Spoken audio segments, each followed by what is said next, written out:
Welcome back, dear students. We were doing the history chapter of the Indus history chapter, that is the Indus Valley Civilization, the third chapter in your textbook. We have covered what a civilization, what is its sources, the discoveries. We have also talked about the main characteristics, that is town planning. And in the town planning, we have talked about citadel, which is the upper part of the Harappan cities, which housed the granary, the great bath, the assembly hall. We have also talked about the lower town, which housed the residential buildings, its drainage system.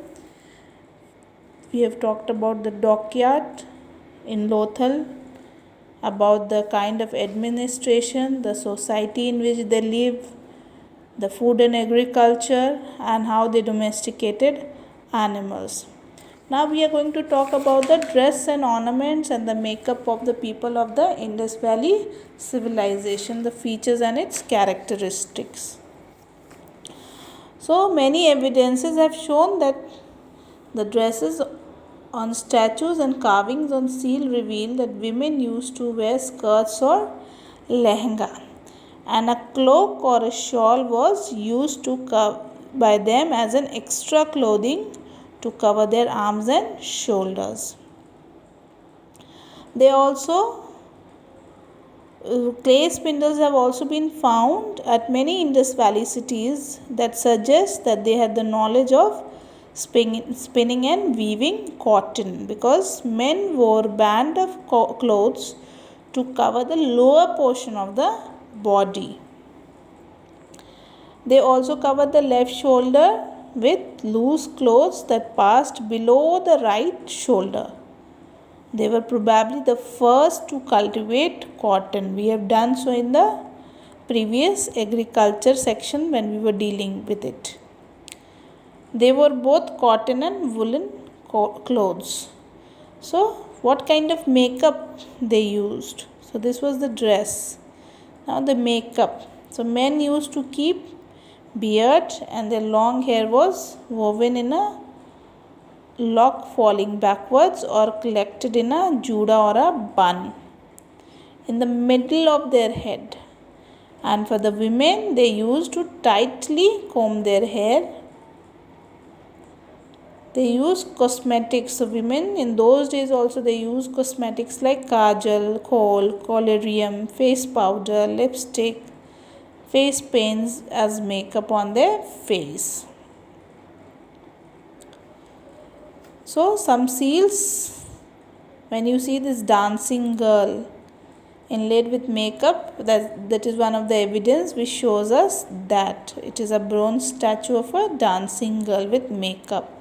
So some seals bearing figures of hairpins and combs have also been discovered at Mohenjo-daro and other sites. We have also seen in those places the hairpins were found, strips of ivory, bone, metal, bronze mirrors, combs. So such things have been discovered, and then we come to know about what they use, the kind of makeup or the dress and the ornaments. So we have talked about their dressing style, their makeup. Let us talk about their ornaments, the kind of ornaments they use. So these men and women, they both used to wear necklaces, armlets, amulets, finger rings and bangles. They also adorned, means wore themselves with girdles, nose studs, ear studs and anklets. So all these were the ornaments that they use. And what ornaments were they? They were small beads, were often crafted to be placed in men and women's hair. And they wore items made of gold, silver, copper, ivory, semi-precious stones. While the rich used to wear all this, and the poor people used ornaments made of shells, faience, bones, copper, bronze and terracotta. So this was the main ornaments or the makeup of the people of the Indus Valley. Now let us talk about the occupation. What occupation they had? So most of them they had many occupations. different occupations they practiced. So some were farmers, carpenters, weavers, potters, they were jewelers, metal workers, toy makers, stone cutters, seal makers, bead makers, boat makers, masons and traders. So most of the things they practiced. So agriculture was the main occupation because the Indus Valley civilization was near the river. The soil was very fertile, and they could domesticate animals like buffaloes, sheep, pigs.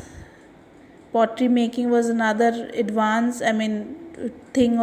thing that they were doing. Now it was very advanced, beautiful reddish glaze pottery with designs of animals and figures, and trees and leaves and motifs have been discovered from the sites. From these discoveries we come to know about all these things.